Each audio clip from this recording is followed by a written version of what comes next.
যখনই আপনার ফোন কেউ ছিনিয়ে নেয় বা চুরি হয়ে যায় তখন সবার আগে আপনারা কি করেন? পাশের কোনো থানায় গিয়ে রিপোর্ট লিখিয়ে দুঃখের সঙ্গে বাড়ি ফিরে যান, তাই তো? কিন্তু এটাই আপনার সবচেয়ে বড় ভুল।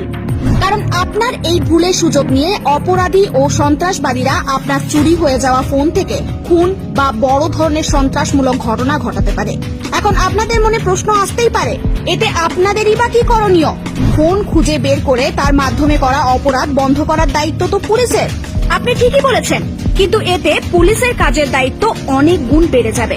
কারণ ভারতে শুধুমাত্র দিল্লিতেই প্রতিদিন 120টির বেশি ফোন চুরির এফআইআর দায়ের করা হয়। এনসিআরবি এর তরফে জানানো হয়েছে যে ফোন চুরির ক্ষেত্রে 50%-এরও কম লোক এফআইআর করে থাকে। আর দেশের এই ক্রমবর্ধমান সাইবার সমস্যা সমাধানের জন্য মোদী সরকার সম্প্রতি এমন একটি ওয়েবসাইট চালু করেছে যার সাহায্যে আপনি আপনার চুরি হওয়া ফোনটি রিপোর্ট করতে পারেন এবং এটিকে চিরতরে ব্লক করতে পারেন। আর দেশকে সাহায্য করার পাশাপাশি পুলিশের কাজও সহজ করতে পারেন। এর জন্য প্রথমেই আপনাকে CIR.gov.in এ যেতে হবে। তারপর CIR সার্ভিসে ক্লিক করে ব্লক স্টোলেন লস্ট মোবাইলে ক্লিক করতে হবে। এবার আপনাকে আপনার চুরি যাওয়া মোবাইল নম্বর এবং IMEI নম্বর লিখতে হবে, যা আপনি ফোনের বক্সে বা বিলে সহজে পেয়ে যাবেন। তারপর এতে বেসিক কিছু ডিটেলস দিয়ে ওকে করে দিন।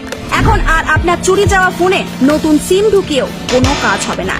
আর সেই সঙ্গে সঙ্গে আপনার নিরাপত্তার জন্য পুলিশের কাছে ইনফরমেশনও চলে যাবে। আর ফোন চুরি যাওয়ার পর যদি নতুন ফোন কেনার জন্য আপনার বাজেট কম থাকে এবং আপনি যদি একটি সেকেন্ড হ্যান্ড ফোন কেনার কথা ভাবেন, তাহলেও সাবধান, এই ফোনটিও হতে পারে কোনো চুরি করা ফোন। কিন্তু এবার আর ভয় নেই, আপনি যে সেকেন্ড হ্যান্ড ফোনটি কেনার কথা ভাবছেন তা চুরি করা ফোন কিনা সে বিষয়ে আপনি পাবেন সম্পূর্ণ তথ্য। এর জন্য আপনাকে আপনার ফোনে KYM অ্যাপ ডাউনলোড করতে হবে। তারপর সেকেন্ড হ্যান্ড ফোন থেকে এর IMEI নাম্বার বের করুন এবং এটি KYM অ্যাপে ফিড করতে হবে।